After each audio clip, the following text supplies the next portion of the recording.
Hare Krishna. Welcome to the Bhagavad Gita class.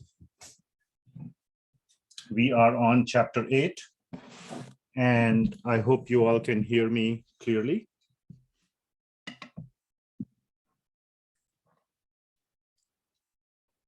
We will start with Mangalacharan prayers. Okay. So I will share my screen.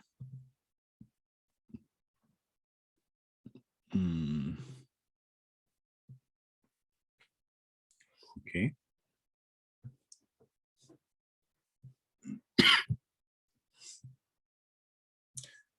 So this is our, you must all be familiar by now, the vedabase website.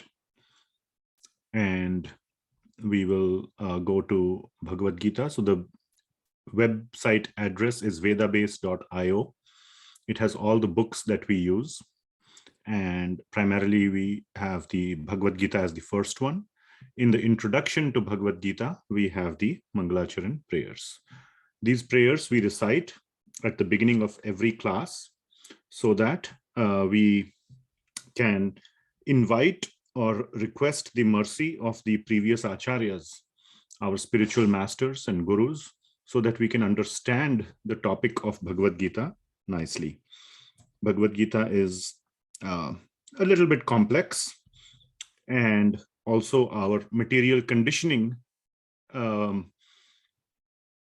causes our minds to get deviated from spiritual topics. So these prayers help us to keep our minds focused, or request our acharya's blessings to keep our minds focused. So we will recite these verses. Om Ajnanatimirandhasya Jnananjana Shalakaya Chakshurunmilitam Yena Tasmai Shri Gurave Namaha. Shri Chaitanya Manobhishtam Sthapitam Yena Bhutale Swayam Rupa Kadamahyam Dadati Swapadantikam. Vandeham Shri Guru Sri Yuta Shri Gurun Vaishnavamscha Shri Rupam Sagrajatam Sahagana Raghunathanvitam Tam Sajivam Sadvaitam Savadhutam Parijana Sahitam Krishna Chaitanya Devam Shri Radha Krishna Padan Sahagana Lalita Shri Vishakhanvitamscha. Now we will recite two verses which are not here for receiving the blessings of Srila Prabhupada. Since he is the author of this introduction, he didn't write the verses for his own blessings, but we recite those verses to request his blessings. Nama Om Vishnu Padaya Krishna Prishtaya Bhutale Srimati Bhakti Vedanta Swami Namine Namaste Saraswati Devi Gauravani Pracharini Nirvishesha Shunyavadi Paschatya Desha. He Krishna Karuna Sindhu Deenabandhu Jagatpate Gopesha Gopika Kanta Radha Kanta Namostute Tapta Kanchana Gaurangi Radhe Vrindavaneshwari Vrishabhanu Sute Devi Pranamami Hari Priye Vanchakalpatarubhyascha Kripa Sindhubhya Evacha Patitanam Pavanebhyo Vaishnavebhyo Namo Namaha. Jaya Shri Krishna Chaitanya Prabhu Nityananda Shri Advaita Gadadhara Shivas Adi Gaura Bhakta Vrinda. Hare Krishna Krishna Krishna Hare Hare Hare Ram Ram Hare Hare. Srila Prabhupada ki jai. All right, great. So we are back here after a vacation of 2 weeks. Here in Portland, we had the visit of His Grace Hari Parshad Prabhu, a very, very wonderful, very knowledgeable, scholarly, and a very, very devotional devotee. So a practicing Vaishnava, not only in his scholarliness, but in his practice also. So we had very nice time. Those in Portland and around got a chance to listen to him. So it wasn't a complete vacation, but yeah. And last week, of course, we were traveling, so we didn't have a class. So we will start back from, so let me start the screen sharing from my iPad, and let's see how I can do that. screen. Start. Okay.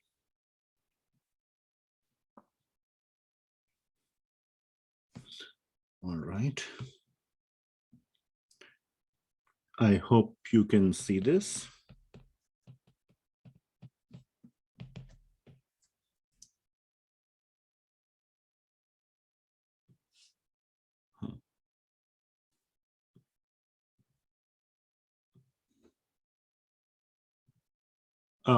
You can see the screen on the screen sharing? Yes. Yes. All right, great. And one request before we start. One sec. Yeah, please, if possible, turn on your cameras. Makes it a little bit more personal as we can be online. You know, it's best to be in the same room. So that's point number one. Keep it on for the whole duration of the class, if that works for you. If you have to, you know, go somewhere or, you know, try not to do that. But, you know, if you have to turn it off intermittently, that's fine. Keep yourself muted. Everybody has permissions to unmute. So you just have to unmute yourself. Unmuting is not disallowed from the Zoom perspective. But please keep yourself muted so everybody, we don't have any audio disturbances.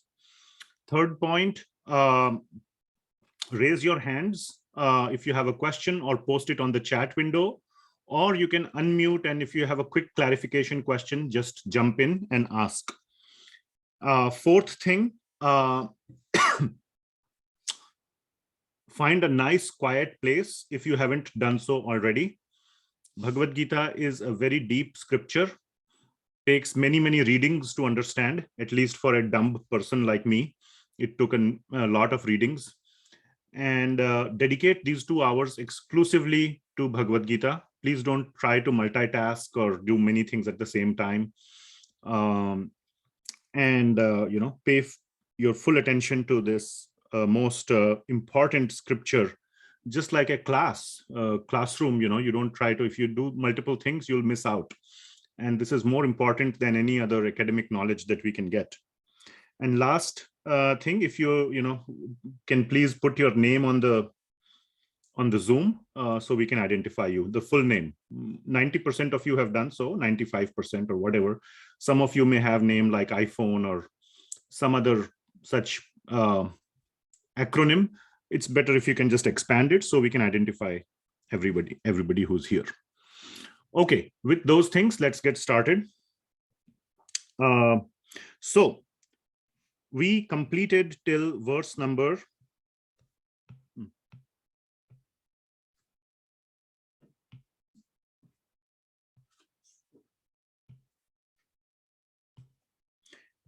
8.13 last time. Okay.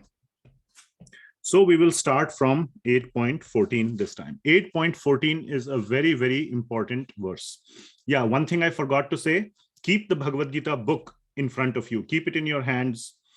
Keep it with you so that you can, it will be very important while we refer to words and translations and portions of the purport. So it's better if you have it in front of you or on a device. That's okay. Devices, the problem is, you know, pop-ups keep coming and you get distracted. So a book, there is no pop-up. So till 8.13, I'm not going to sort of go again or describe again, but that was the section called dhyana, misra, bhakti, which means bhakti mixed with dhyana of the Supreme Lord. So this was a little bit of a contrast,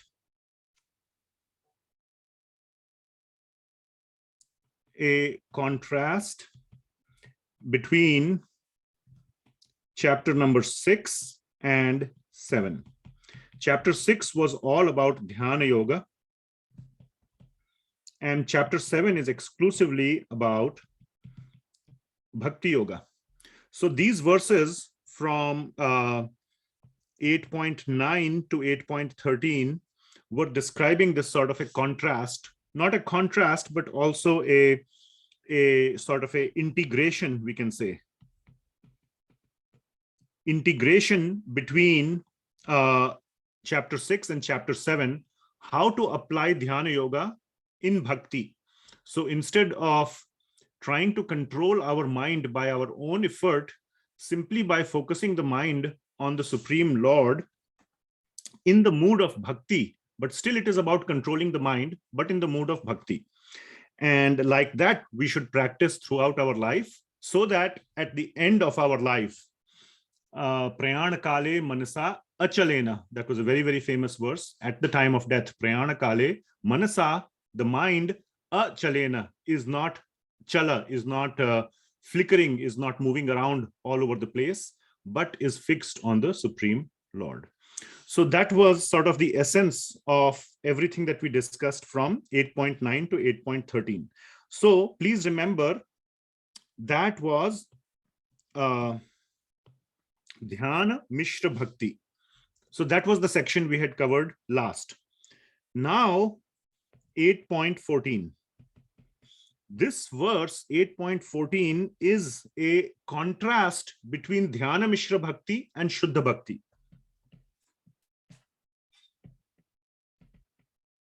So dhyana mishra bhakti versus shuddha bhakti, or what is also known as kevala bhakti. Kevala bhakti means exclusive practice of bhakti yoga. So 8.14 is contrasting from the previous verses, which were dhyana mishra bhakti, as to what is kevala bhakti. So 8.14 is a very, very, very important verse. Very, very, very, very, how many times should I write? Important verse. And we will spend, hopefully, significant amount of time on 8.14. Okay, so it is a verse on kevala bhakti or shuddha bhakti or pure bhakti yoga. Nothing else, not mixed with dhyana yoga, not mixed with jnana, not mixed with karma, just pure bhakti yoga. So let's read this verse. Please follow in your books, which I assume are in your hands, word by word. Okay. Ananya chetah satatam yo mam smarati nityashah tasyaham sulabha partha nitya yuktasya yoginah.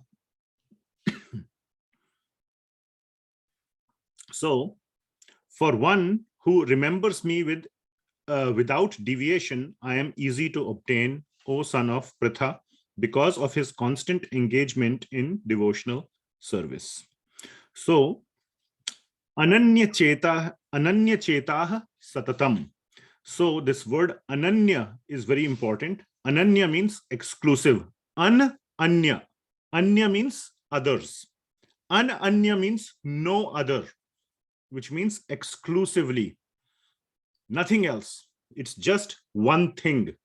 So exclusive, so to say. Ananya chetah satatam. So each word we will go through carefully. Cheta means mind. So exclusively doing something with the mind. Satatam, always. So exclusively focusing the mind always. Are you following? Ananya chetah satatam. Exclusively focusing the mind always. On what? Next line. Yo mam smarati nityashah. One who yo mam smarati. Who is speaking this verse? Lord Krishna is speaking the verse. So mam smarati, who remembers me, nityashah, regularly or daily. So Srila Vishwanath Chakravarti Thakur translates the word nitya as daily, every day. So one who focuses the mind exclusively on what? On me, on Krishna, by focusing the mind and remembering me daily. What happens? So this is the first two lines are what the devotee does. Ananya chetah satatam yo mam smarati nityashah. This is what the devotee does. And what does Krishna do? Krishna says, tasya aham sulabha partha. Tasya aham, to him I am, aham sulabha. This is the key word of this whole verse. If there is one word to be focused on, to spotlight in this whole verse, it is sulabha. Sulabha means very easy. Tasya aham sulabha partha. To him, to such a person, I am very easy to reach. Such a person reaches me very easily. One sec. Okay. Such a person reaches me very easily. Tasya aham sulabha partha nitya yuktasya yoginaha. Because of his nitya yuktasya yoginaha. Because of his constant nitya or daily yuktasya engagement in yoga. What kind of yoga? Obviously bhakti yoga, because this verse is talking about bhakti. It is about remembering Krishna. Mam smarati. So it is about remembering Krishna, which is nothing but bhakti. So once again, this verse means that ananya chetah satatam, not letting the mind go anywhere else. New page? Sorry, what's the question? Are you writing any new page? Because this is old page. No, I'm not writing. Now Okay, I'm drawing sir, a line. thank you. Okay. So ananya chetah satatam, not letting the mind go anywhere else. Always, yo mam smarati nityashah, one who remembers me always, every day. Tasya aham sulabha partha, to him I am very easy to obtain because of his engagement in bhakti. So that is the essence of all these 4 lines, or the meaning of all these 4 lines. All right. So having said that, there are some key points to observe in this verse. So let us see. Key points in 8.14. So the first thing to note, which is, so we'll go through some of the key points which are in the verse, but which are not in the verse. No reference to death, isn't it? The previous verses were talking about how to remember Krishna at the time of death, or the focus was to remember Krishna at the time of death. Antakale cha mam eva smarana muktva kalevaram. So at the time of death. Similarly, prayana kale manasa achalena. Whereas in this verse, there is no reference to death. This verse is referring to what to do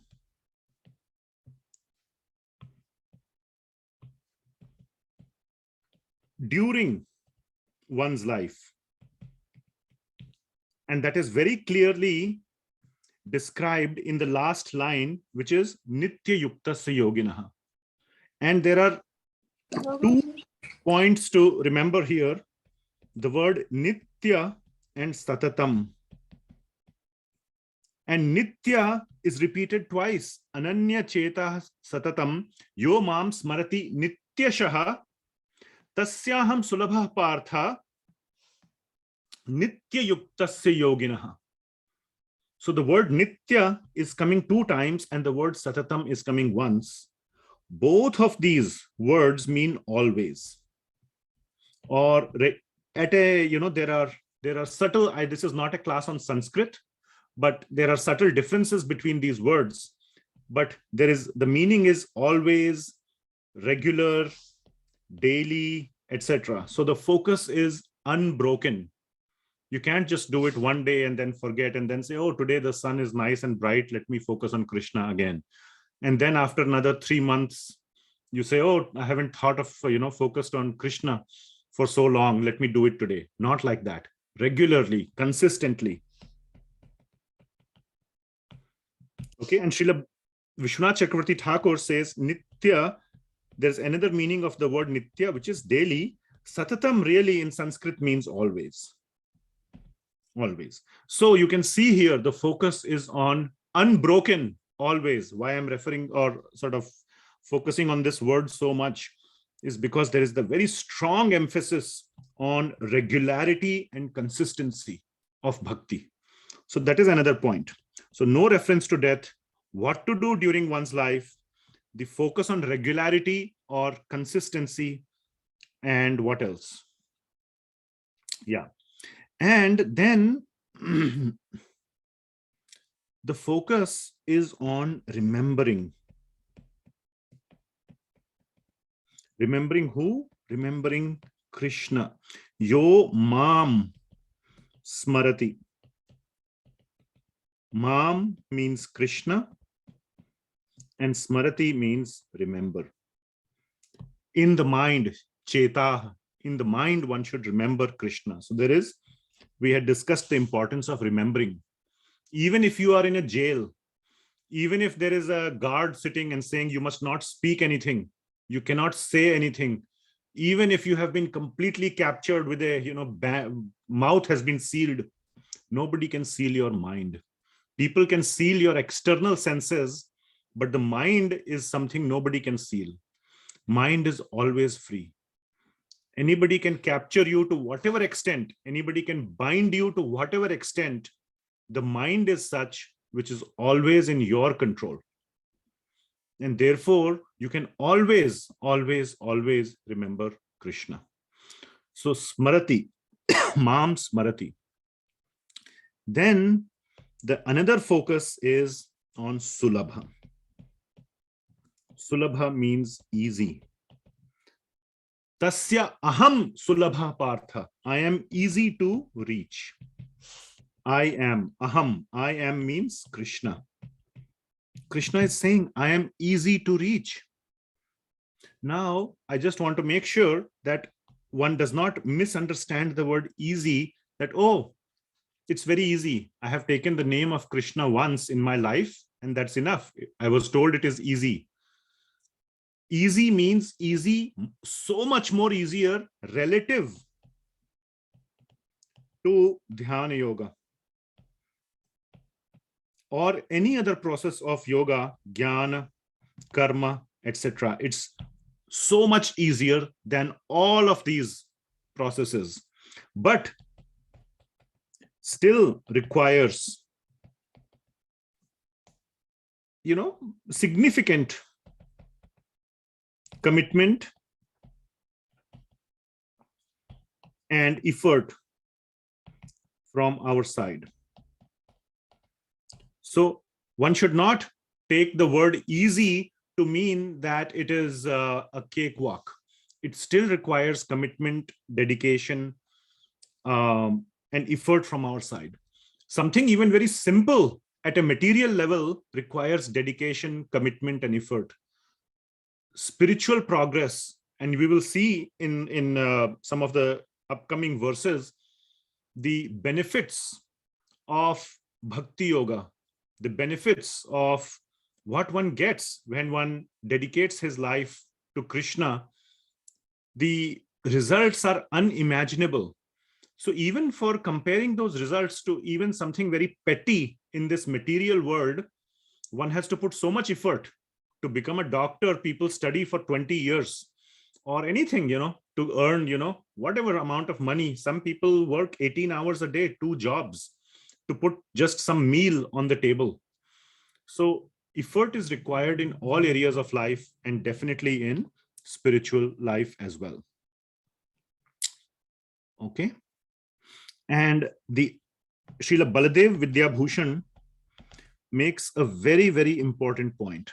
Baladeva Vidhyabhushan is one of the acharyas in the disciplic succession.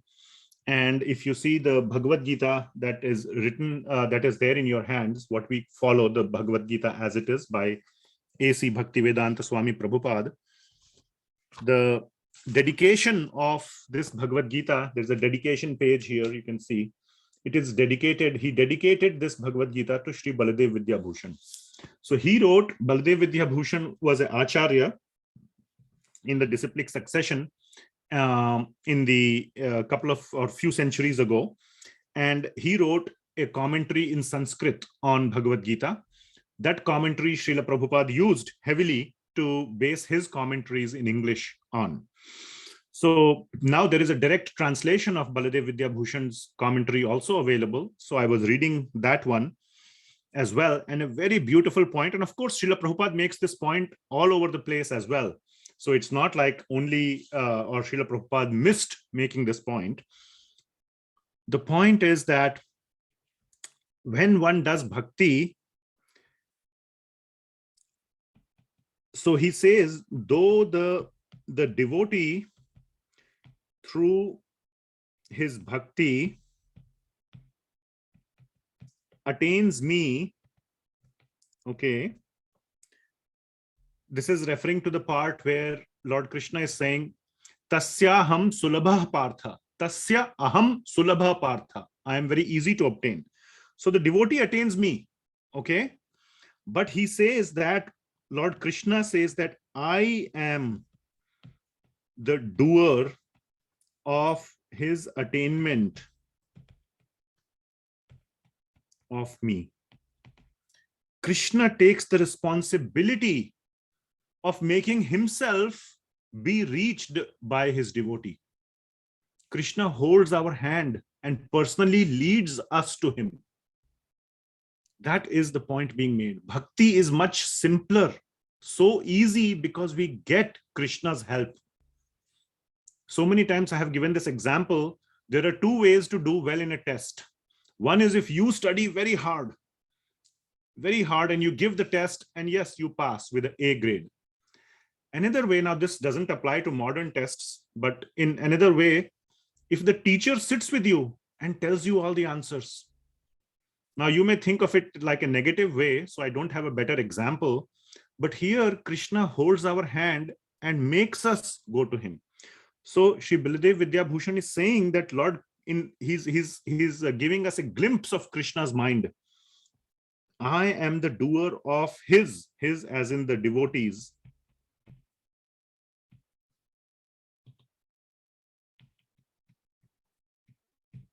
Devotees' attainment of me. So Krishna takes the responsibility. He goes on to write that from the giving us a glimpse of the Lord's mind, I cannot tolerate separation from my pure devotee. He also goes on to say, I destroy all obstacles and I perfect his sadhana. Sadhana means devotional practices. So Lord Krishna is saying, or our great acharyas are giving us a glimpse into the Lord's mind. And these are the things that Lord Krishna is going on in Lord Krishna's mind. This is how the Lord thinks, that I will personally carry this devotee. Okay.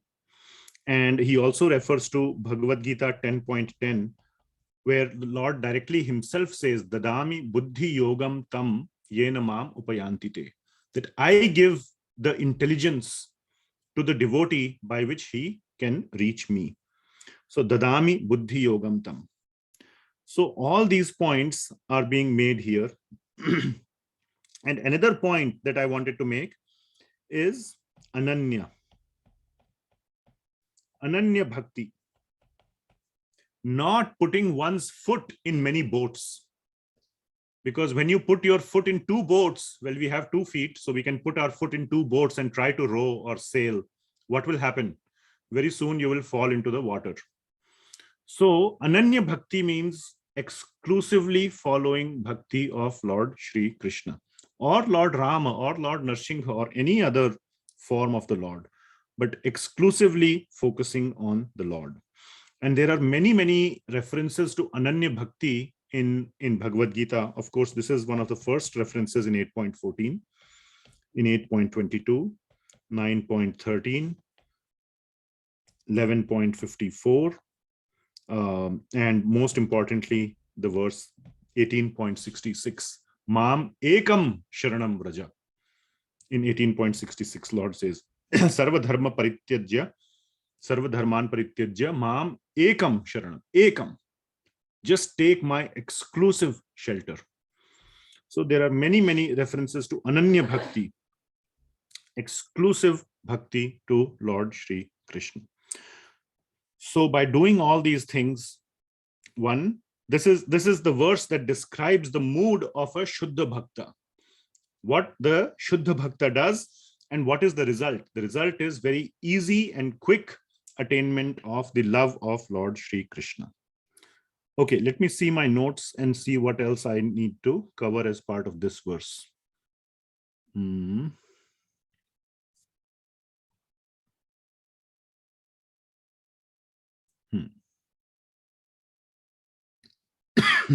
Yeah, so I have covered everything here. Okay.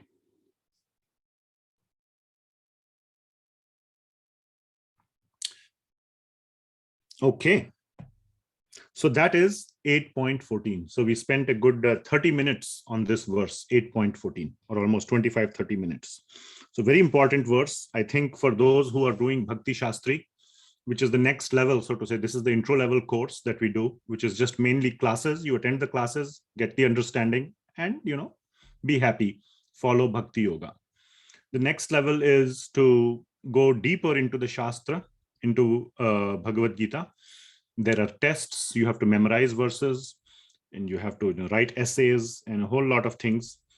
So it's a little bit more dedicated, and you have to practice japa, which is a very important limb of bhakti. So it's practice and theory. Like in any other science, there is theory and there is practicals. So both are there, lab and theory. So you have to do japa and you have to write tests. You have to study deep study of the Bhagavad Gita and 3 other books.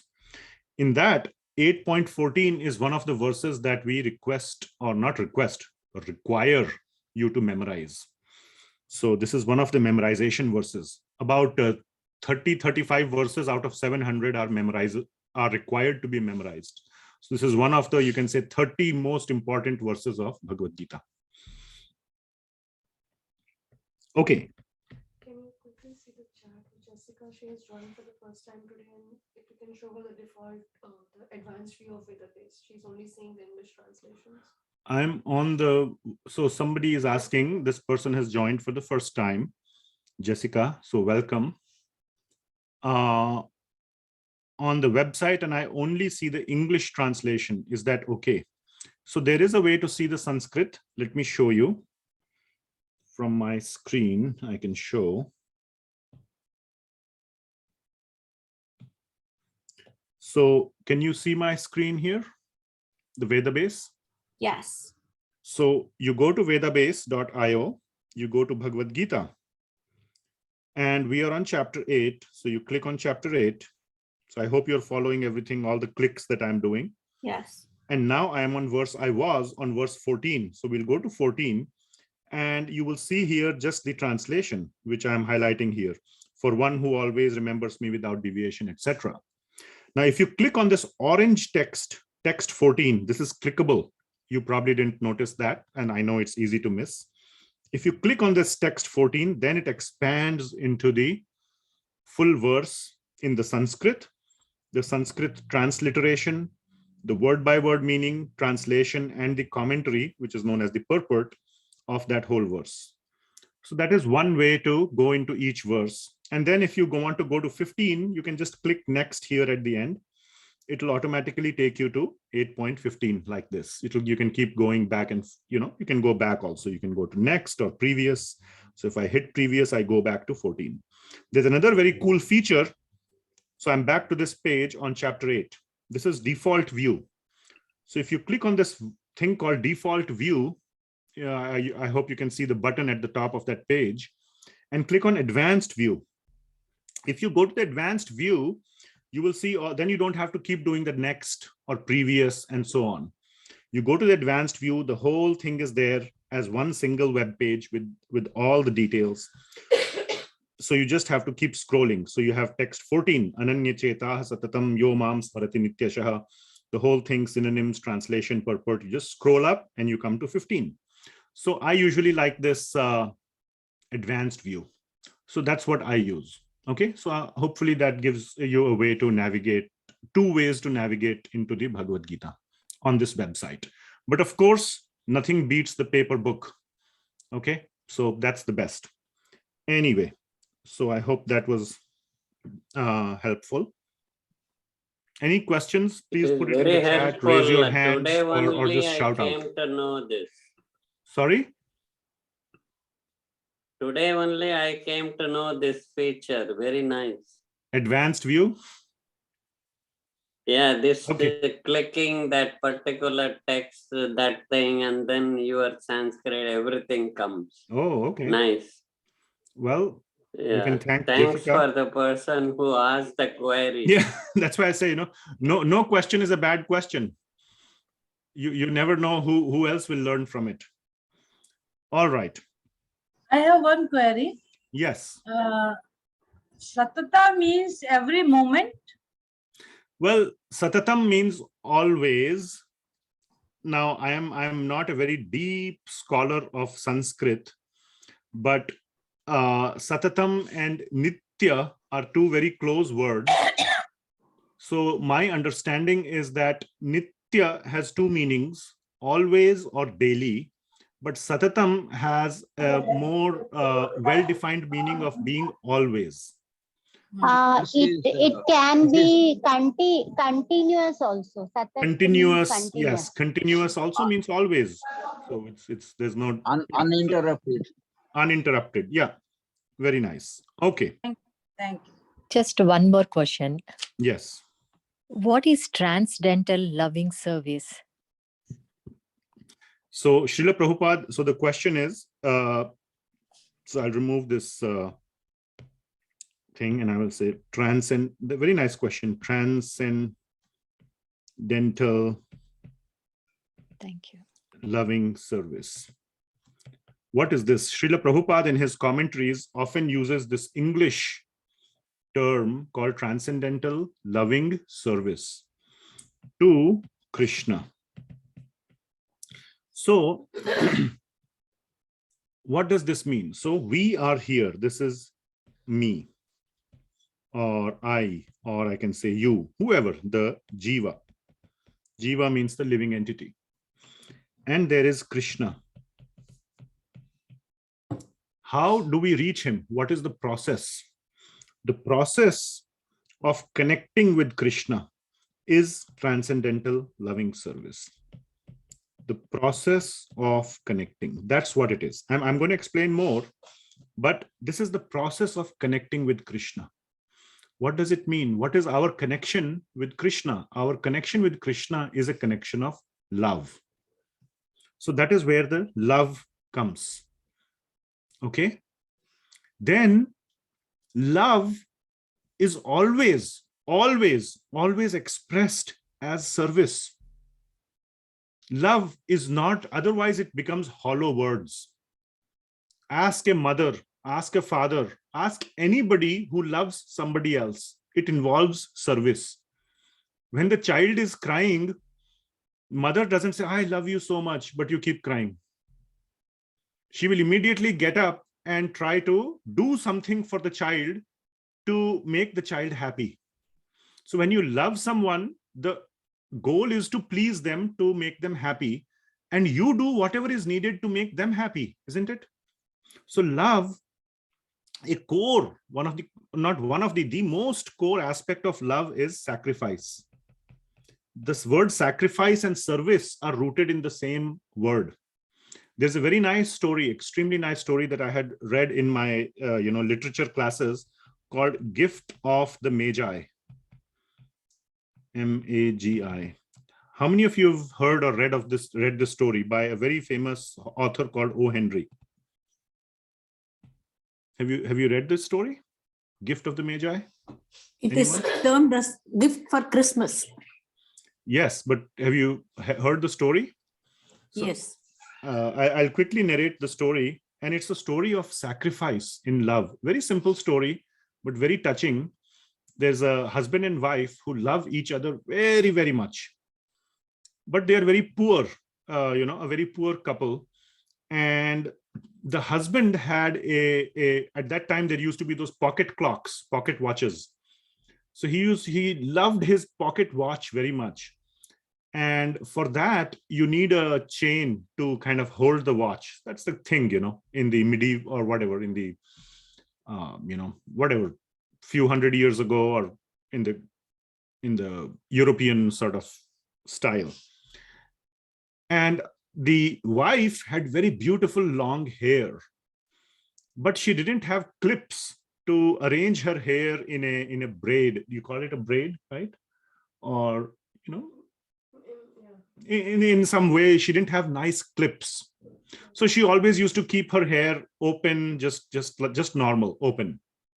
So on Christmas, the husband thinks, what gift can I get for my wife?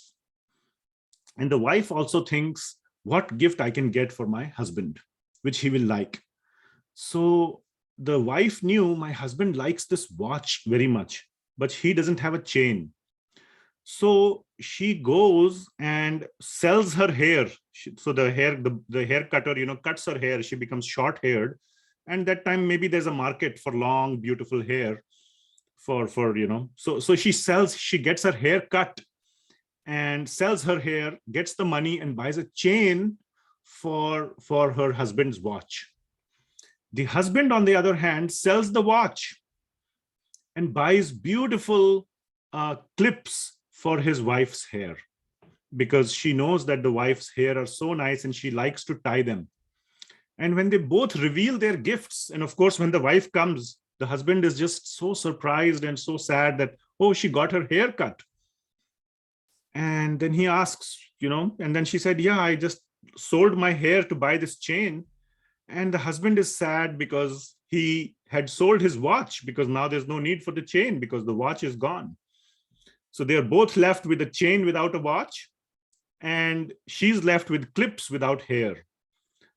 But both made, you know, sacrifice for the other. Anyway, that's just a small deviation, but that's the story, very nicely told by this master story writer, O. Henry. He's a master of short stories.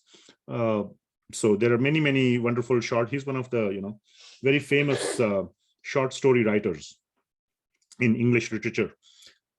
So coming back to this topic, sorry for the deviation. Service, loving service. So you cannot just say, I love Krishna. You serve Krishna, like the gopis. They serve Krishna, and Krishna doesn't require some huge service. What happened with Sudama? Sudama didn't have anything. He just took some chipped rice, that too borrowed from the neighbor. That's all he took with him as a gift for Krishna. And Krishna liked it so much. Even though he was in Dwarka, he is the king of Dwarka. There is absolutely nothing that he doesn't have. But he said, this chipped rice is the best thing I have eaten in days, because it is mixed with so much love. So service doesn't have to be great.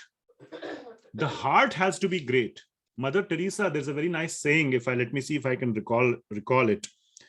We don't have to do great things, but we can do small things with great love.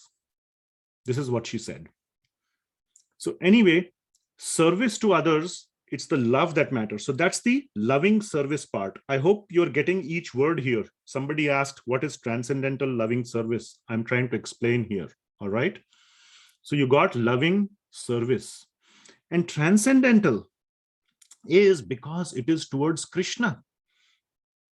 Our mood is to please Krishna, is to make Krishna happy.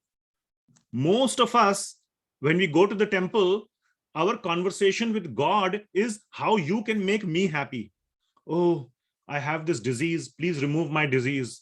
Oh, I am going for a test or a job interview. Please make me successful. It's all about what God can do for me. How many times do we ask God, what can I do for you? So when our mood, transcendental is the mood. When our mood is to do something for God, that makes it transcendental. Otherwise, the opposite of transcendental is material. That is the opposite or antonym or opposite. Material. Material means what I want. I want a good job, I want a good husband or a wife, or I want a good child, or I want a good husband or wife for my child, or I want, more money, or I want to get rid of this disease, or I want a bigger house, or XYZ. The list never ends. All that, of course, is material. But when you ask God, what can I do for you? Then the pleasure or the happiness is God's, not my pleasure or my happiness. And that is what makes it transcendental, because God is transcendental. Transcendental means beyond this material realm. Transcend. Transcend means beyond. Transcendental means one who is beyond the material. Who is beyond the material? Krishna is, or God is beyond the material. So transcendental means what can we do that is transcendental? What can we do that will make him happy? That is transcendental. So when we try to serve Krishna to make him happy out of love for Krishna, that is transcendental loving service. That is the process of connecting with Krishna, and it is no different than bhakti yoga. So who asked that question? Is that, did I satisfactorily answer this question? What does it mean, transcendental loving service? Yes, thank you, Guruji. All right, thank you. Okay, very nice. So we had a little Q&A session right here in the middle of the class. So now we will go to 8.15. Okay. So 8.15. So now in 8.14, Lord Krishna had said, if you do exclusive, continuous, daily remembering me or daily bhakti, if you engage yourself in daily bhakti of me, you will easily obtain me. What does that mean? What happens on attaining Krishna? Krishna says, right? What does he say? Tasya aham sulabha partha. You will easily attain me. You will easily reach me. Okay, great. I can easily reach you. What happens? What does it mean of reaching or attaining Krishna? So that is described in 8.15. So 8.15 says, Mam upetya punarjanma dukkhalayam ashashvatam na apnuvanti mahatmanah samsiddhim paramam gataha. So the translation by Srila Prabhupada is, after attaining me, the souls who are yogis in devotion never return to this temporary world, which is full of miseries, because they have attained the highest perfection. So let us dissect this verse word by word. Mam upetya punarjanma. Mam upetya means on attaining me, mam. Now you can see here the contrast in these chapters, so many references to mam, me, aham. Krishna is talking about him. And it's not like he's an egoist, like I have said. It's not about him. It's the truth. It's the fact that we have to focus on God or on Krishna. So and God himself is speaking. So many people say this, oh, if God came and told me that you should devote yourself to me, I would do so. But God doesn't come and say. Well, you can see God has come and said. It's written in God's words in the book of Bhagavad Gita. And he's directly saying, Mam, Aham. He's referring to himself. It's not somebody else telling about God. God is telling about himself. So, God has come. He has told what he wants. He has told everything in first person terms. So this is very much first person language. So Mam upetya, on attaining me, punarjanma. No punarjanma. So na apnuvanti. In the third line, you will see na apnuvanti means not. So that's the not. So no punarjanma. No birth and death again and again. Birth and death, birth and death, birth and death. In this material world, no birth and death anymore in this material world. This material world is being called here as dukkhalayam ashashvatam. So Lord Krishna is not calling this material world as material world. He's giving an adjective. This is a place of dukkha, dukkha alaya. Alaya means home. Like we say, Vidyalaya. Vidyalaya means the home of knowledge. A university or a school is called Vidyalaya. Or Pustakalaya. Pustakalaya means library, a home of books. This material world is Dukkhalaya, a home of Dukkha. Dukkha means misery. This material world is a place of misery in Krishna's words. We are trying to find our little pockets of happiness here and there, here and there. Somebody's life may be fully happy, but we are looking at a small sliver of their overall existence. You can look at Bill Gates and say, oh, he's very happy, he's a billionaire, or Elon Musk or whatever. You're seeing one lifetime of that jiva. Now, even in that life, if you go deeply and see, there may be so much misery. Look at all the other rich people, famous people who commit suicide, who are depressed, who are this and that and that. They may be so rich, so famous. In public view itself, they are unhappy. Even if in public view, somebody may appear to be happy, we are only seeing one small lifetime of that person. What about the other lifetimes when he was a cat or dog and died on the road because some car hit him? Or somebody, he was, walking on the, like a little, insect on the street, and somebody stamped on him. That's not a very happy situation, I would imagine, to be in. So what about all that whole existence? So this is dukkhalayam and ashashvatam. Shashvat means permanent. Ashashvat means temporary. So even if we get some pleasure, now you can imagine there is some happiness, okay, in this world, yes, based on our past activities, our karma, as we have discussed so many times in the past of this class, but it is temporary. Ashashvata. All happiness is temporary. Even the misery is temporary. So it keeps going in a cycle. So that's why it is dukkhalayam ashashvatam. Na apnuvanti.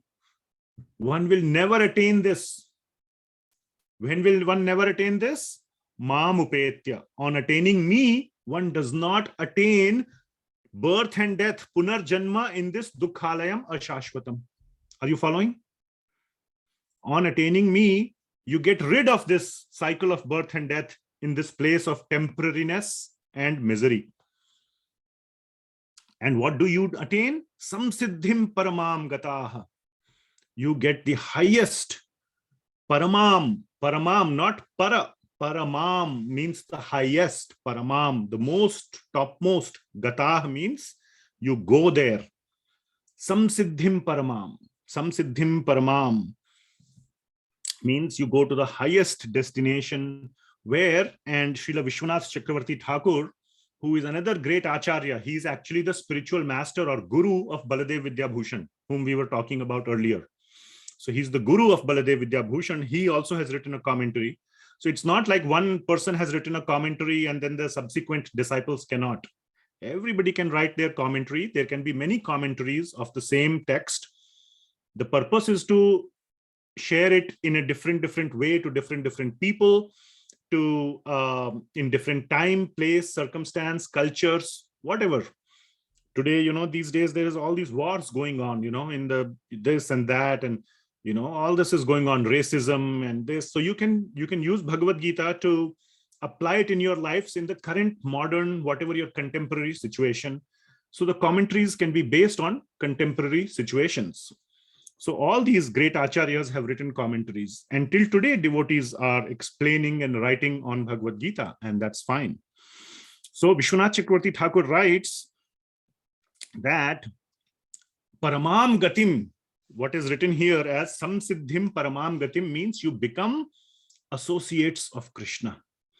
You become direct associates in his pastimes, in his leelas, in his various activities in the spiritual world. You become his friend, or you become his parent, or you become whatever way in which you become a direct associate of Lord Krishna. That is Samsiddhim Paramam. So you take part in his pastimes. You become an assistant or an associate in Lord's pastimes. So that is what is the essence of this verse. Now, so just to write here, what happens on attaining Krishna? No more birth and death in this material world. And the material world, there is an adjective, dukkhalayam, full of misery, and temporary happiness. Ashashvatam means temporary, and we like to use the word temporary with happiness. Everybody wants temporary misery. So that's easy, If misery is there, let it be temporary. If happiness is there, let it be permanent. So the word ashashvata is actually meaning to apply to happiness, that don't think if happiness comes, it will remain forever. It is temporary. Okay, it will go and the dukkha will come. So it is dukkhalayam ashashvatam. Na apnuvanti. One does not get this. So no more. Na apnuvanti, birth and death in this material world. But instead, what happens? One goes and lives eternally in spiritual world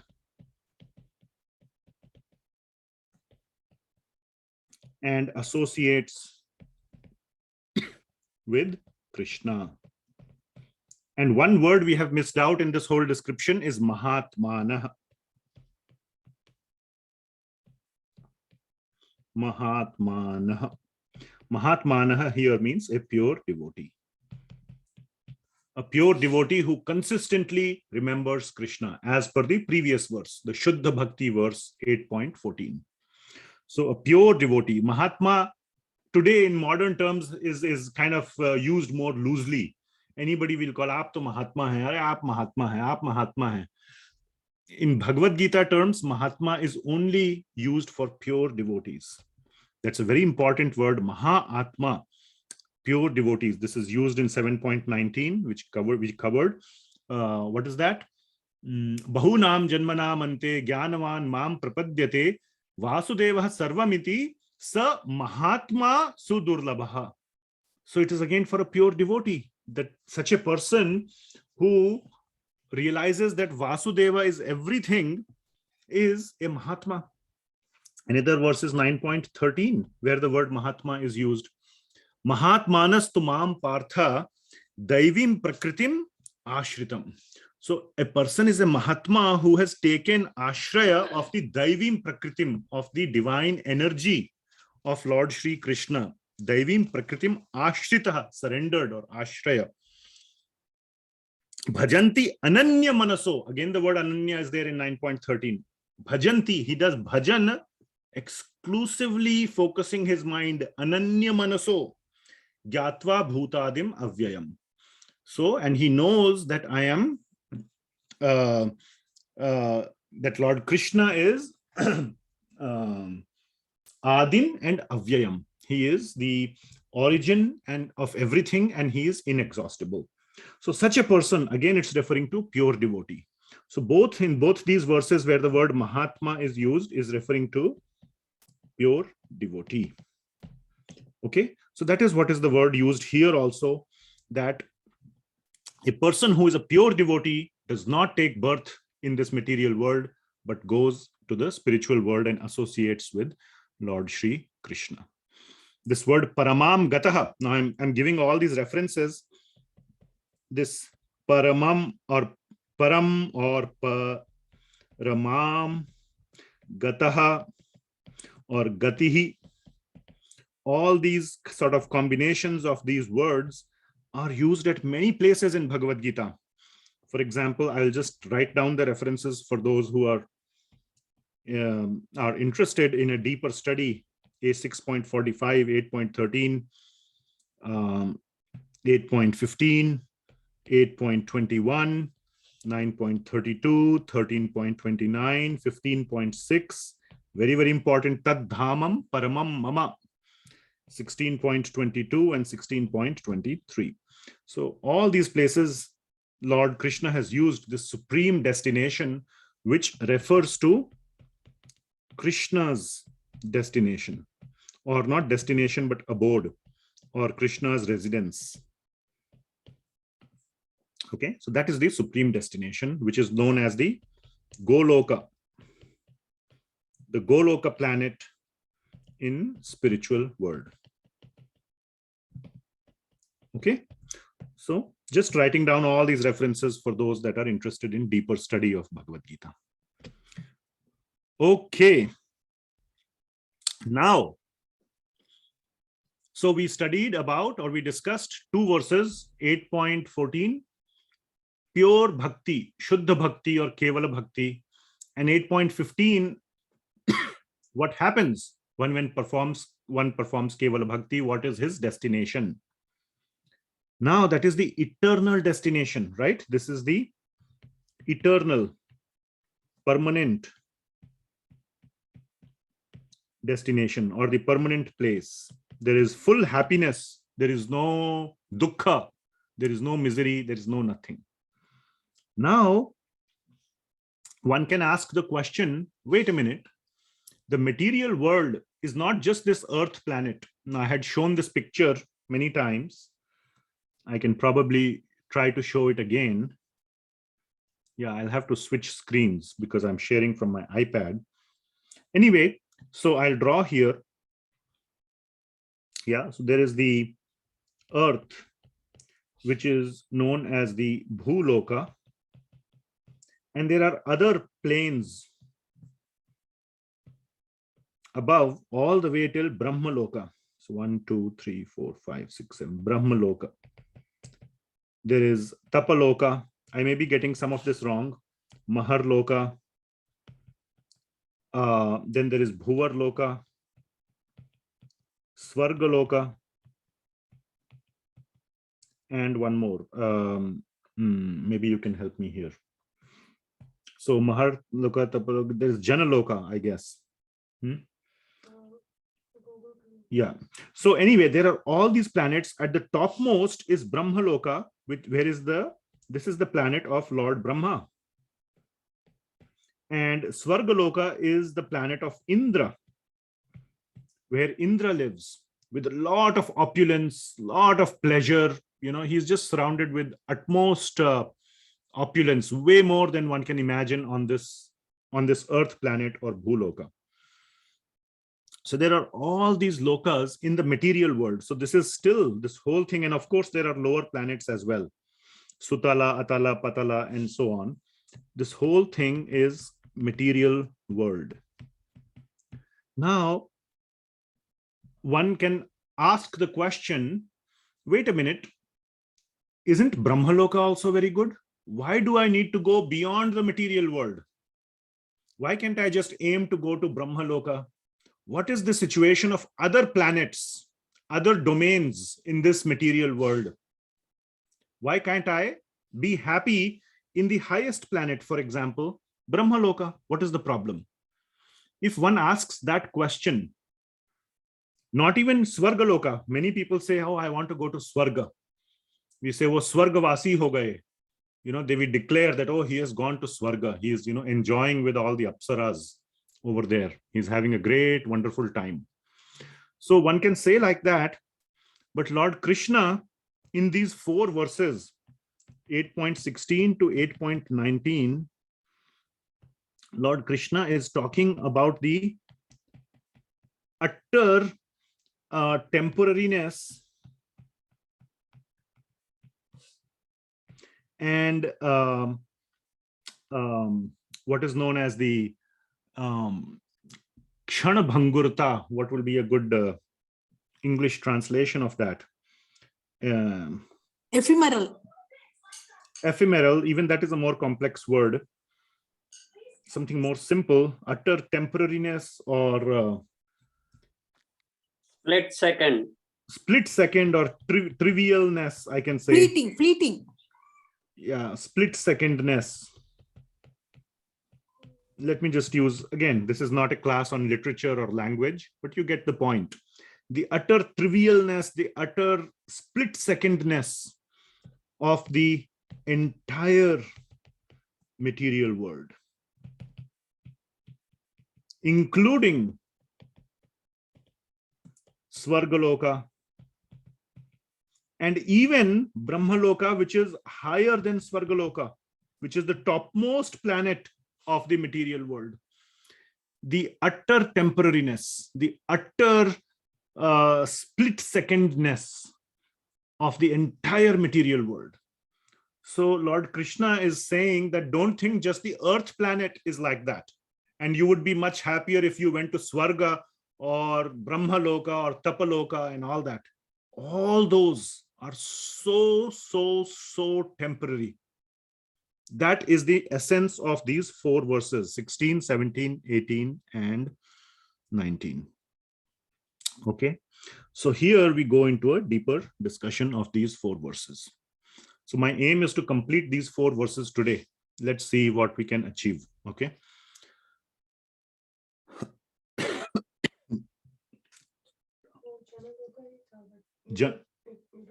Janaloka, yeah.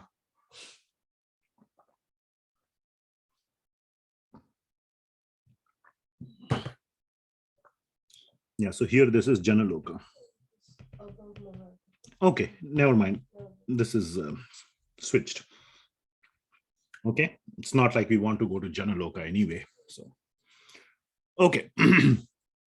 So 8.16. So you got the point of the whole section 8.16 to 19. That is the point. So we will see how Lord Krishna makes that point. Brahma bhuvana loka punar avartino arjuna mamupetya tu kaunteya punar janma na vidyate. So Lord Krishna saying Brahma bhuvanal loka. So loka, this loka means plural. Plural means planets. Loka. Okay, so please pay attention on that. Brahma bhuvanal, up to Brahma loka. Brahma bhuvanal, Brahma's planet. Sri Baladeva Vidhyabhushan describes means everything, including Brahma's planet. Okay, so Brahma loka means all the planetary systems up to, including Brahma's planet. Brahma bhuvanal loka. Punar avartino arjuna.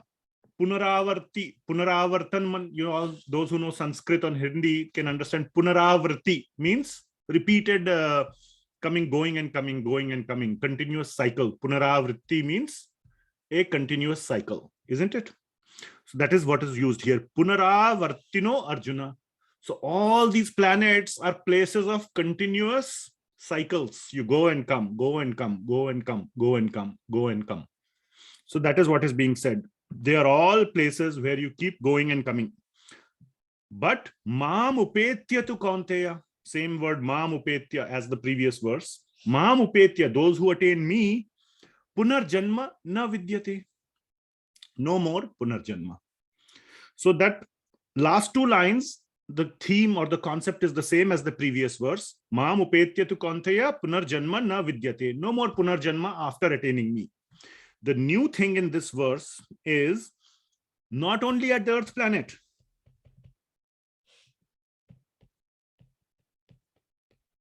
Okay, but this concept of punarjanma applies to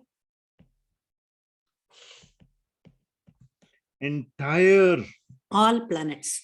Entire material world. Material world means all planets.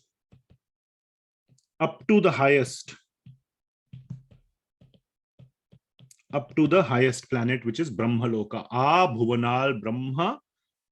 Brahma bhuvanal loka. So it includes everything. That word plural includes everything. So the translation by Srila Prabhupada is, from the highest planet in the material world down to the lowest, all are places of misery. Now that word misery is not used in this verse. It has been used from the previous verse, dukkhalayam, wherein repeated birth and death take place. That part is there. Punar janma, no punar janma na vidyate. So that doesn't happen here. Places of misery, repeated birth and death take place. Punaravriti takes place. But one who attains to my abode, mam upetya, O son of Kunti, never takes birth again. Okay, so that's the translation. So this verse 8.16 is contrasting the destination of materialist versus pure devotee.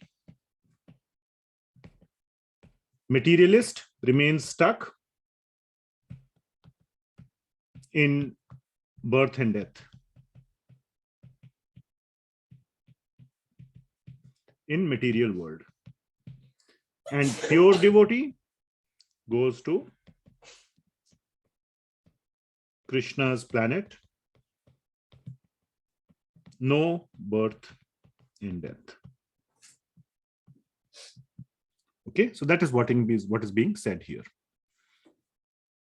Okay, all right. 8.17. Now 8.17 is a very interesting verse. Okay, let me see what are some of the other notes here. Yeah, there is one topic. It's a seminar topic. I'm not going to go into that as part of the regular discussion. One of the frequently asked questions, FAQs, so to say, is, can devotional service or bhakti, has the sharing stopped?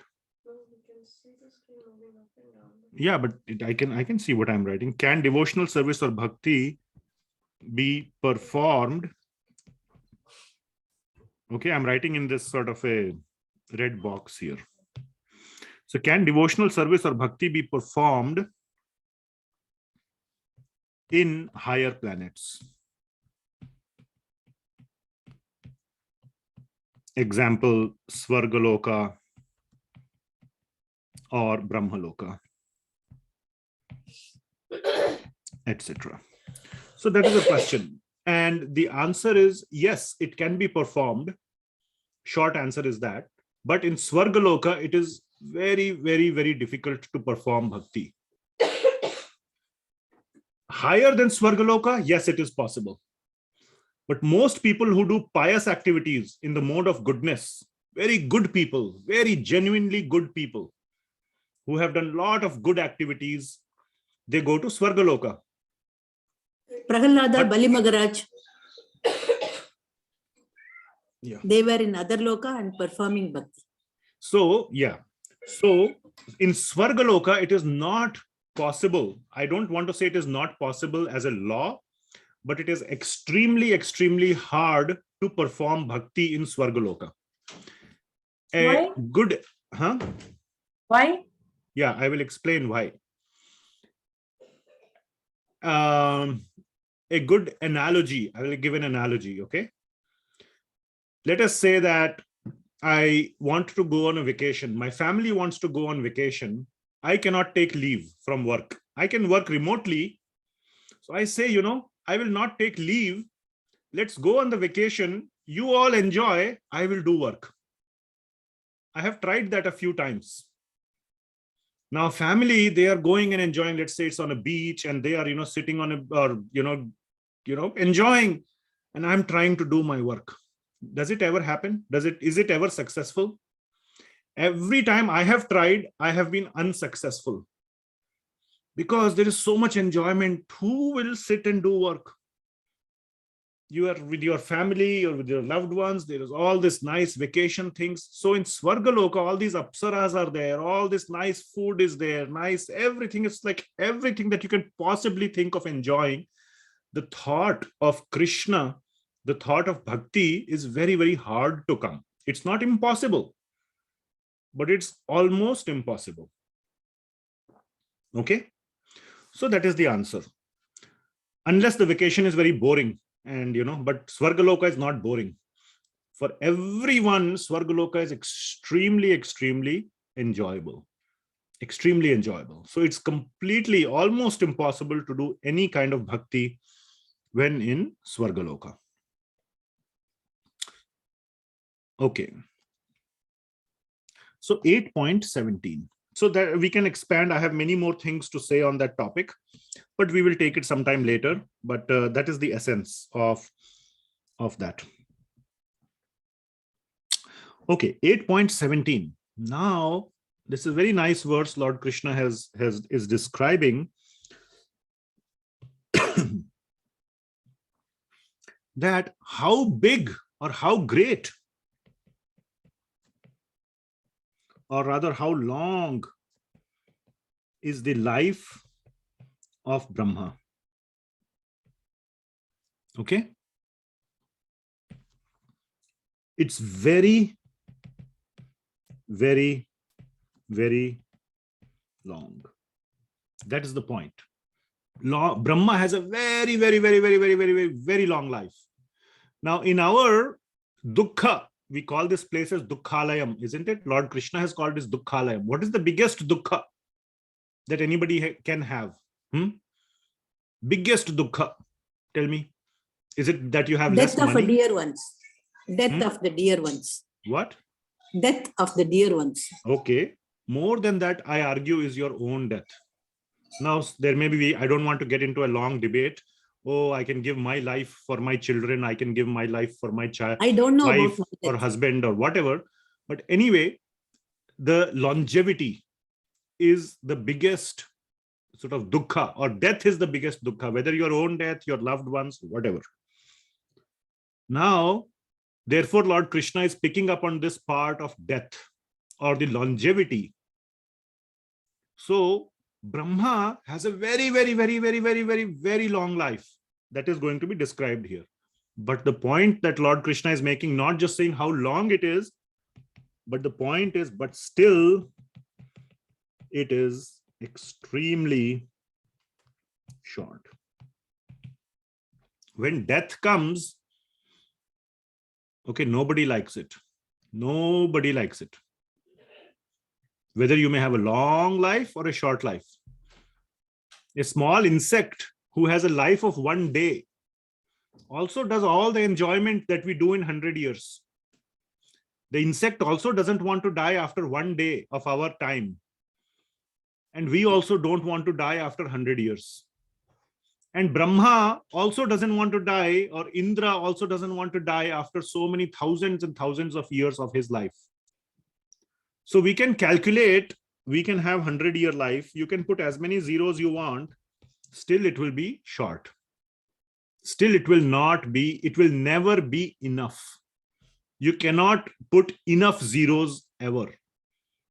That's the point. Okay, hope you get the point. So that is the point being made in this verse. So let us look at this verse. And here we will see how long Brahma's life is.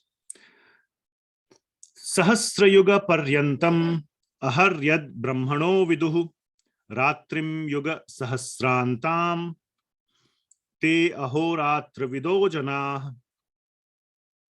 So the translation by Srila Prabhupada is, by human calculation, 1,000 ages taken together form the duration of Brahma's 1 day.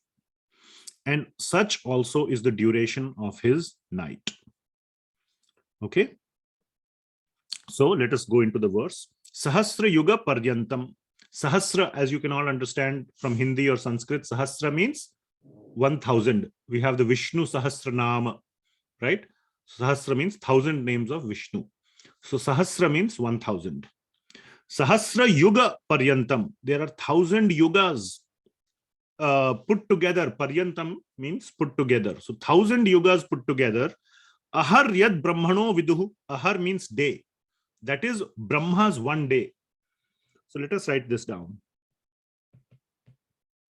Brahma's 1 day is equal to 1,000 yugas by human calculation. Okay. Ahar yad brahmano viduhu. It is known. Viduhu means known. Ahar means day. Ahar yad brahmano. For Brahma, it is 1 day. It is known as 1 day.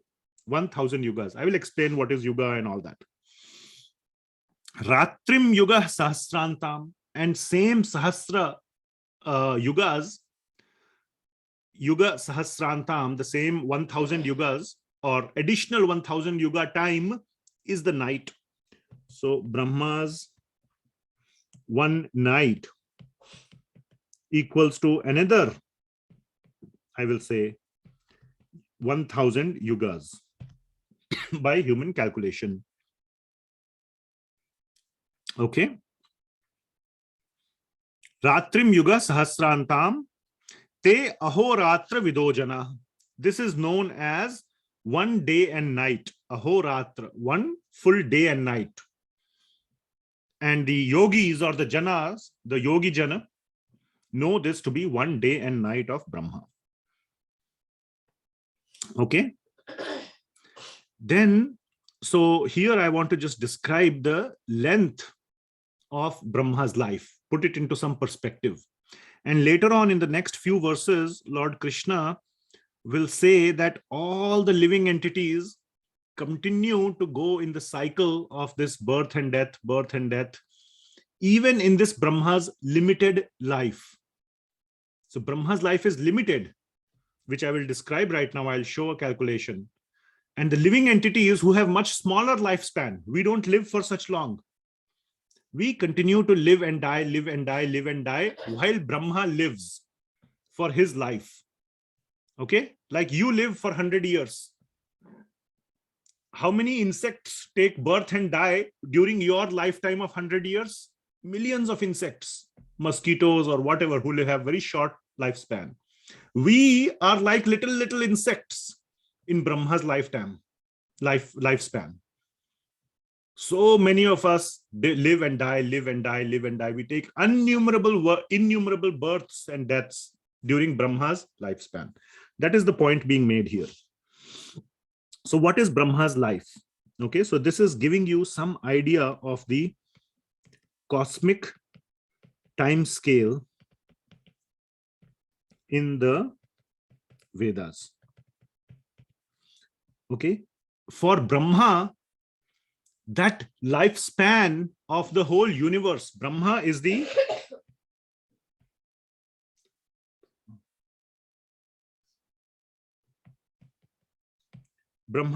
topmost person in the universe. And Brahma's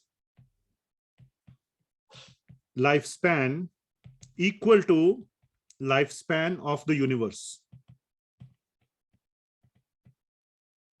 As long as Brahma lives, that's how long the universe is. So what is Brahma's lifespan? That is the maximum time in the cosmic time scale of the life of the universe. When the universe begins is when Brahma is born, and the universe ends when Brahma dies. So what is that time scale? So one day, okay, so before we go into day, a yuga, what is one yuga? Or one yuga cycle? One yuga cycle comprises of 4 yugas: Satya Yuga, Treta Yuga, Dwapar Yuga, and Kali Yuga.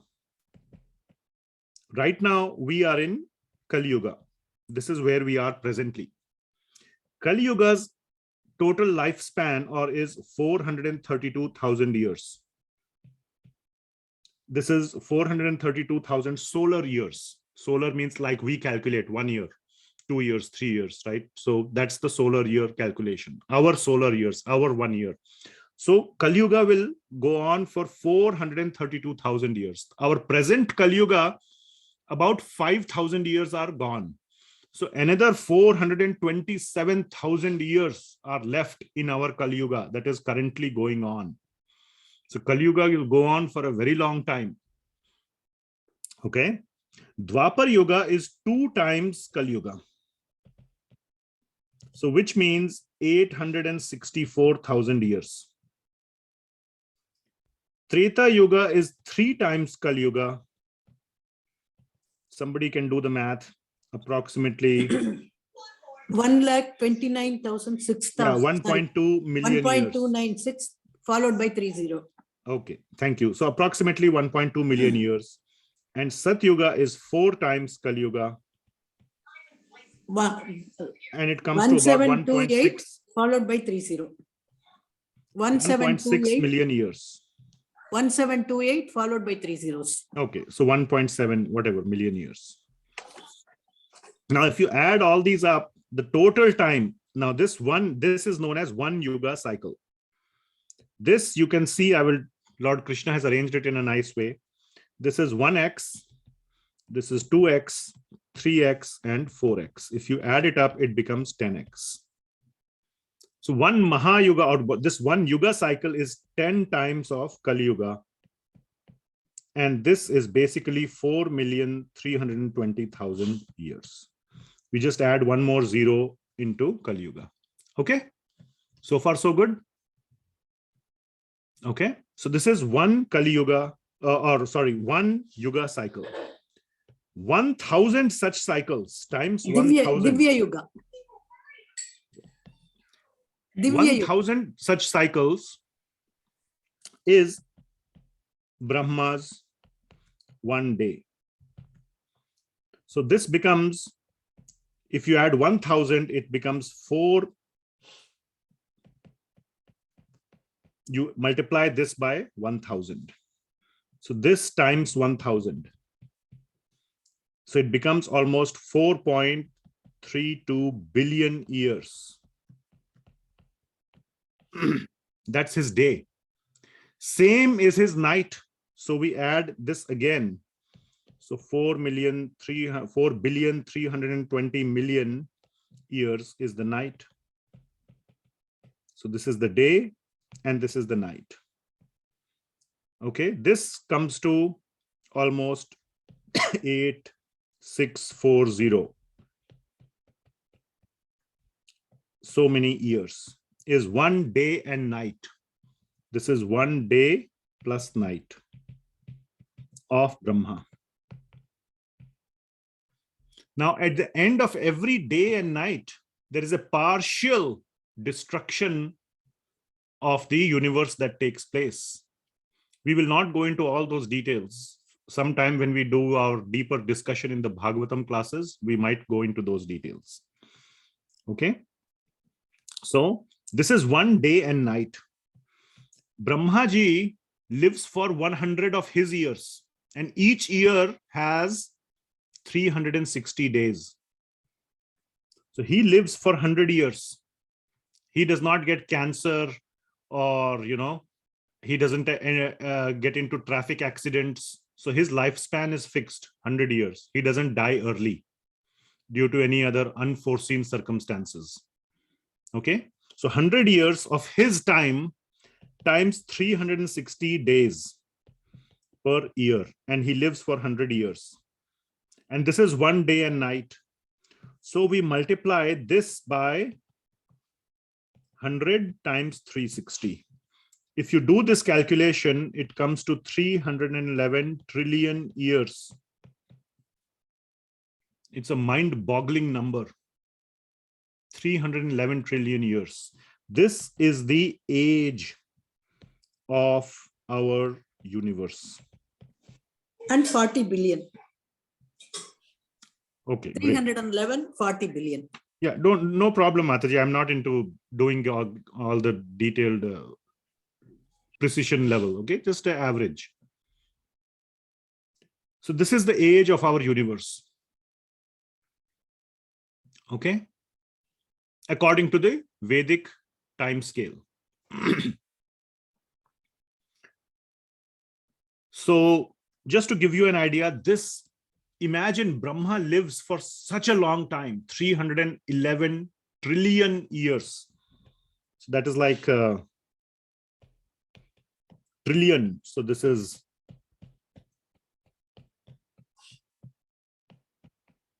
Brahma's life.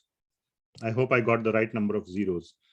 1,000, million, billion, trillion. Yes, 311. Okay. This is Brahma's age. Imagine who would want to live for this long. Would you like to live these many years?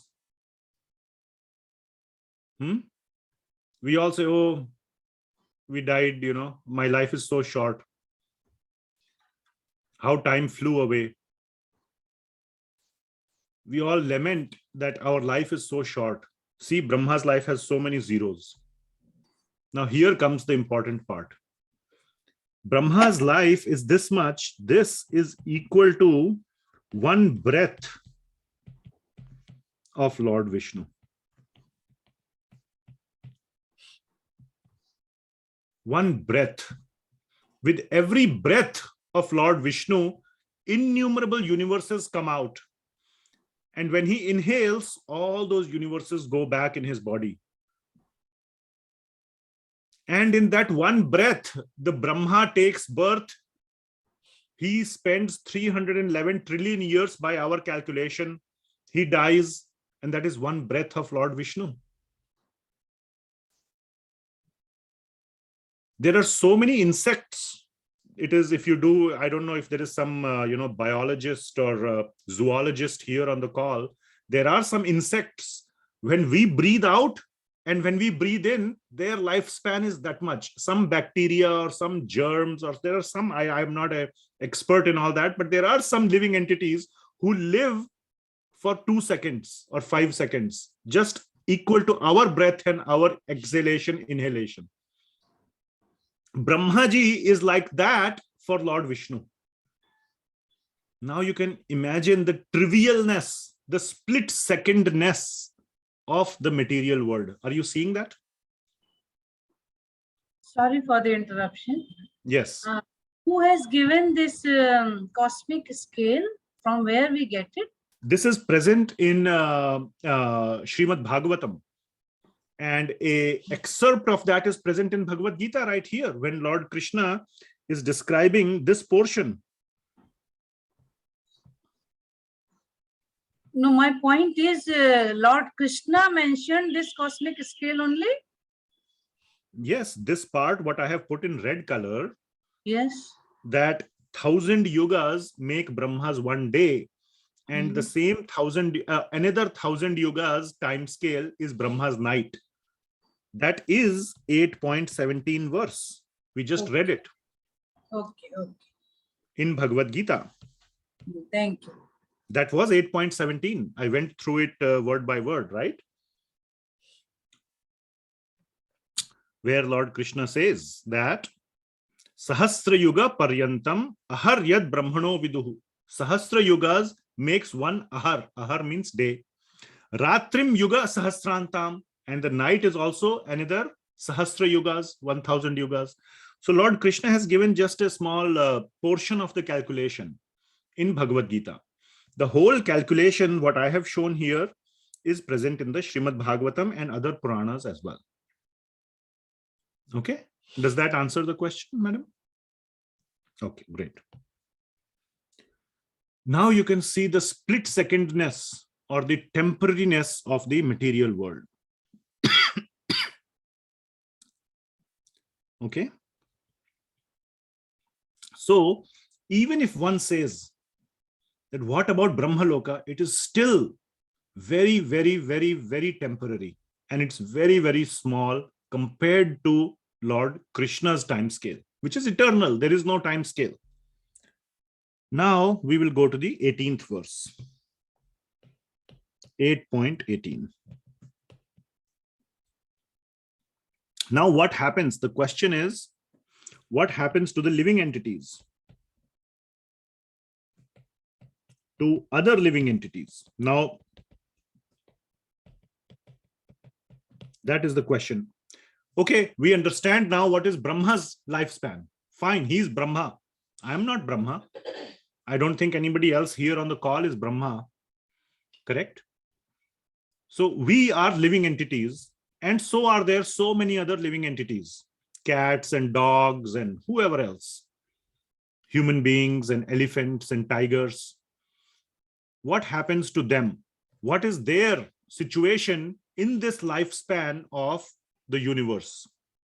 So what happens to them? So that is being described in next two verses, 8.18 and 8.19. So Lord Krishna says, Avyaktad Vyakta Sarvaha Prabhavantya Aharagame Ratragame Praliyante Tatraiva Avyakta Sangyake. So the translation is, at the beginning of Brahma's day, all living entities become manifest from the unmanifest state.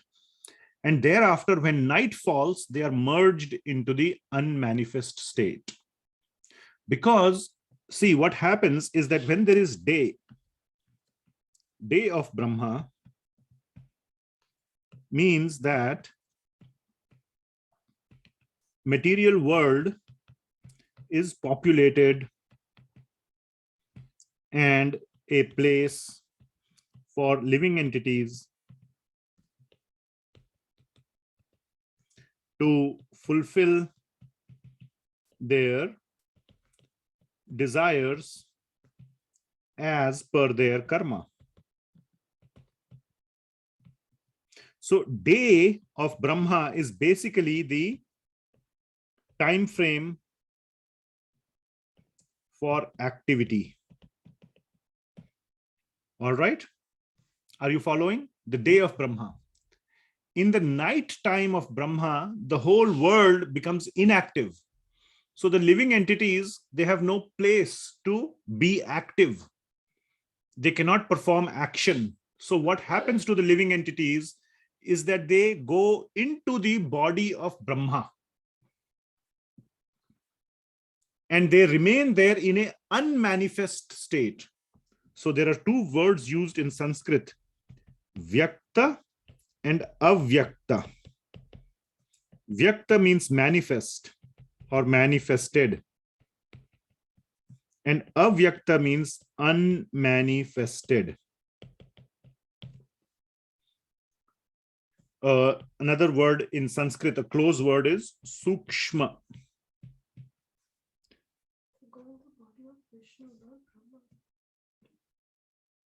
Okay. So at the end of the day of Brahma, they become unmanifested and they enter into Brahma's body. At the beginning of the day, they come back into the manifested state and continue their journey of cycle of birth and death in the material world. Okay. So the question that is being asked here, or the sort of the possible question is, if the world ends or partially becomes inactive at the end of Brahma's day, do the living entities get liberation from the material world? Answer is no. They don't. There is nothing called free liberation or automatic liberation. Like in Indian government service, you had automatic promotion, right? After 5 years, you will definitely get promoted, whether you do any work or not. My father used to tell, my father was an Indian government job. People just get promoted. There was this person who he said in last 5 years, he did not do any work. He would come in the morning, smoke some cigarettes, do some, gossip here, there, and would go away. In the entire 5 years, he did not do any work, but you still have to give him promotion. That is how the Indian government used to work. So Lord Krishna's arrangement is not like that. That, you can keep doing sinful activities. When Brahma's day will end, you will automatically get liberated. No. It doesn't work like that. You get unmanifest body, you go into Brahma's body, spend the night there, and then you come back and continue from where you left. So there is no automatic promotion to spiritual world. That is the point being made in this verse. And you continue your cycle like this. Okay? That means no immediate punarjanma. That means there is no immediate punarjanma. We say that person has. No, in the day of Brahma, there is immediate punarjanma. The day of Brahma, what did we calculate? That is very long Brahma time. Is 4.3 billion years. In that 4.3 billion years, there'll be so many immediate punarjanmas. Then during the night, for the next 4.3 billion years, the living entity is in the unmanifest state. Okay. But during the day, there are definitely so many punarjanmas. We don't live for 4.3 billion years in one life, in one body. Yes. Do you understand? Yes. Thank you. Okay. This getting in the unmanifest state is only during the night of Brahma. Okay. And then what happens when Brahma dies? after his 311 trillion years. Then what happens? Do we get automatic liberation at that point? Now you cannot go into the body of Brahma because Brahma himself is dead. What happens then? Automatic liberation? Still the answer is no. No, there is no automatic free liberation. Then one goes into the body of Lord Vishnu in the unmanifest state and reappears in another universe. That is not mentioned in Bhagavad Gita. This is extra concept I am telling from the Bhagavatam. But the point is that the cycle continues. It doesn't end with the ending of the universe. Is that clear? It keeps going, keeps going, keeps going. So don't think you can continue your sinful activities and suffer and sinful activities and suffer. After 311 trillion years, at least I will be liberated automatically. No, you will keep going forever. So that is the point being made. So which verse we were on? 8.18. So we discussed at the beginning of Brahma's day, all living entities become manifest from the unmanifest state. And thereafter, when the night falls, they are merged into the unmanifest again. Okay.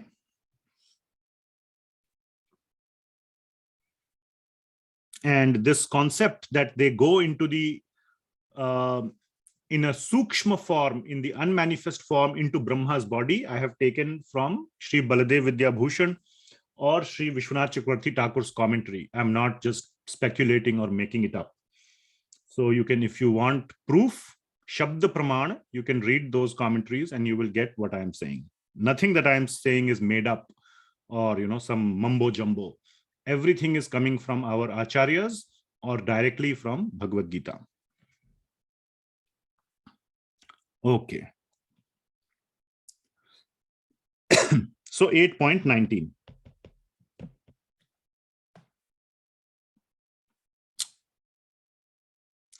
भूतग्रामः स एवायं भूत्वा भूत्वा प्रलीयते रात्रागमे अवशः Partha प्रभवत्य अहरागमे. So the point being made is that like this, the cycle keeps going on and on and on endlessly. So bhutagramah sa evayam. So all these living entities, bhutagrama means moving and non-moving. Both type of entities in this way, sa evayam, bhutva bhutva praliyate. Again and again keep, praliyate means disappearing, praliyate, pralaya. Pralaya means destruction or annihilation or disappearing. So these living entities in this way again and again keep disappearing.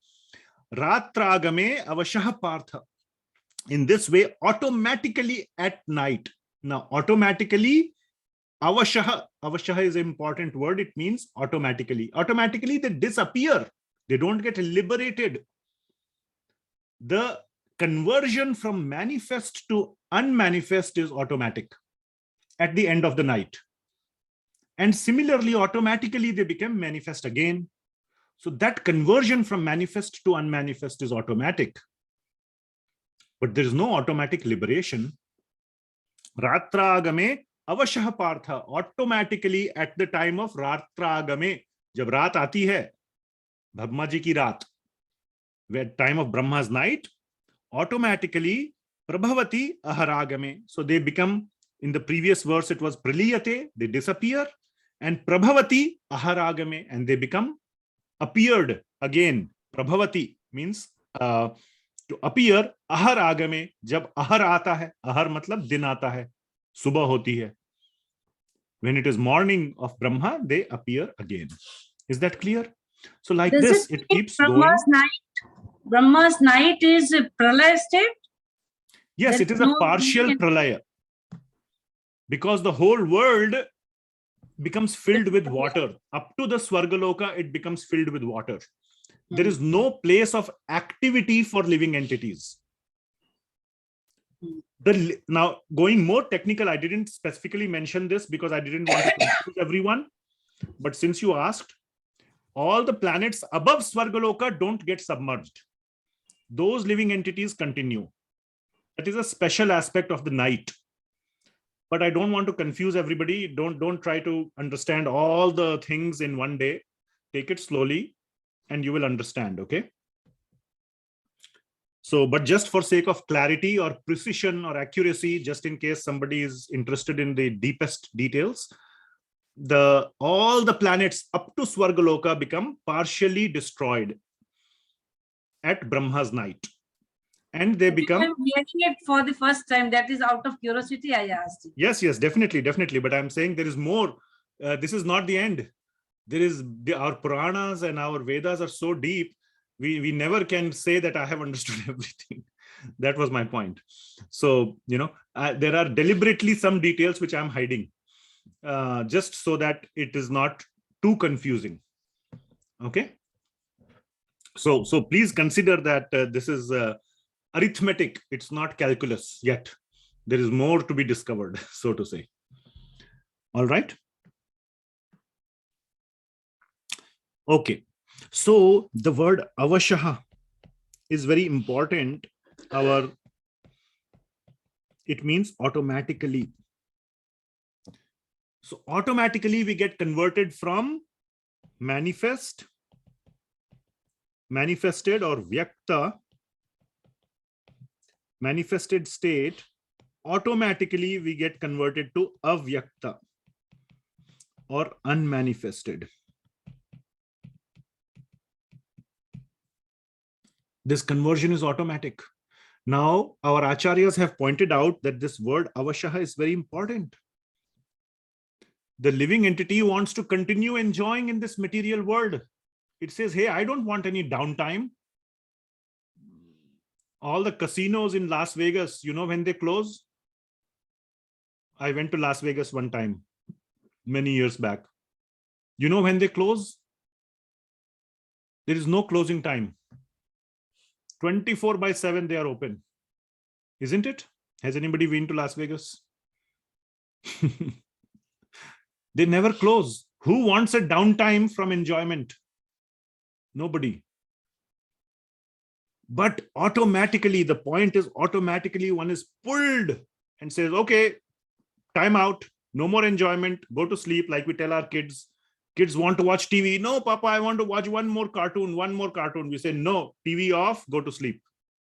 Downtime, isn't it? Automatically. So this word our acharyas say is very important. We think we are in control of the material world, but nothing is in our control. Even our life is not in our control. When death comes, can you tell death, just 5 more minutes? Can you wait? 5 more years? 5 more years. My child is, is growing up. I want to, get him married.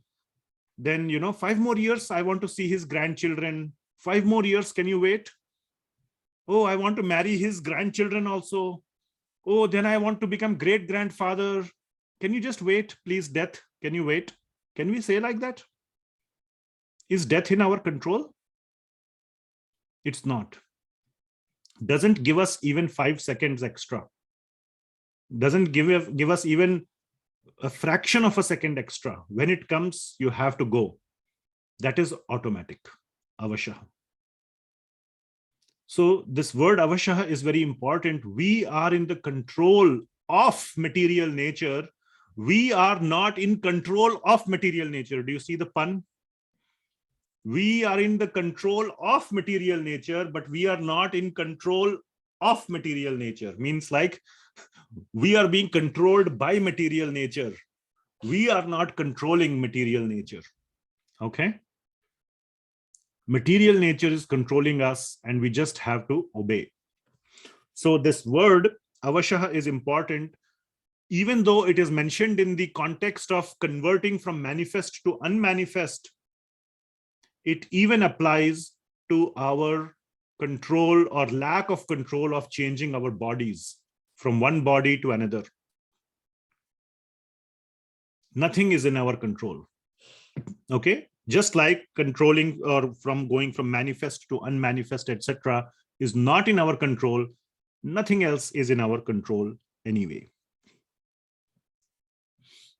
Okay.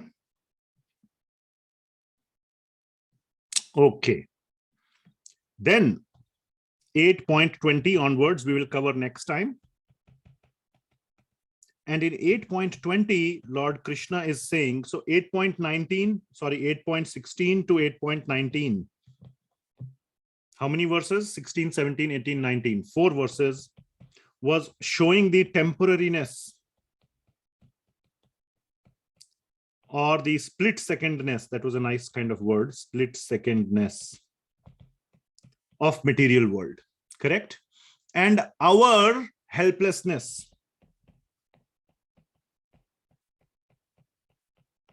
Our helplessness in this whole situation was being shown in these 4 verses. 8.20 will contrast the spiritual world. That it is not temporary. So it's not temporary, it is eternal. It's not split secondness. And there is full happiness of the living entities, full happiness and bliss. So that's what will be covered in 8.20 onwards for the next 2 verses, or let me see. Yeah, 2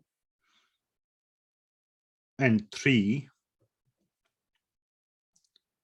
Yeah, 3 verses. So 8.20 to 8.22. This will be covered. The contrast of this material world with the spiritual world will be covered in these next 3 verses. And then we will hopefully complete the chapter next week, 8.23 to 8.28. So we will cover all these verses from these 9 verses next time. So we'll stop here. Yeah. Any questions? There's one thing in the chat. Let me see. And if you have questions, quick questions, you can raise your hands. In previous class, you mentioned that time scale on Earth and other lokas are different, which has been proved by science also recently. So such long periods are in fact not so big if it's seen from other lokas. Yes, that's true. For Brahmaji, it also looks like 100 years only, as if he lived for 100 years. He also said, oh, so fast, 100 years passed, huh? I want to live more. Please, Lord Vishnu, give me more, longer life. Lord Vishnu says, no, 100 years, done. Time for you to go. So yes, that's true. Okay. Now, tomorrow we will have the Srimad Bhagavatam class. You are all invited. I hope you are all getting the message. We are starting a new topic, a very interesting topic, which will go for at least 2-3 weeks, is the teachings of Lord Rishabhdev. Very, very deep and beautiful teachings, and very similar, very nice, nicely they align with the teachings of Bhagavad Gita. But many aspects which are not directly mentioned in Bhagavad Gita are mentioned by Lord Rishabhdev. So that's why we say Srimad Bhagavatam is the sort of the expansion of Bhagavad Gita. Bhagavad Gita was spoken in 40 minutes in a very crisis situation, right when the battle was about to start. The bugles had already been blown. Arrows were about to fly. And then Arjuna says, wait. I don't want to fight. It's kind of like in the very last minute, he says, Lord Krishna, I don't want to fight. And Lord Krishna had to give him all the knowledge in 40 minutes. So Bhagavad Gita is basically very compact. All the knowledge has been compressed in a very, very, consolidated, compressed way. Bhagavatam, Parikshit Maharaj fortunately had 7 days. He got cursed to die in 7 days. So he was not like in the middle of a battlefield and arrows were about to fly. He knew he had 7 days. So Bhagavatam is the longer version of this transcendental spiritual knowledge. Tomorrow, we will start with the teachings of Rishabhdev, Lord Rishabhdev. Lord Rishabhdev is the incarnation of Lord Vishnu, as is mentioned in Bhagavatam itself. We will cover that as well. So Lord Rishabhadev is none other than Lord Vishnu or Lord Krishna himself, and his teachings to his 100 sons. He had 100 sons, and one of those was Bharat Maharaj.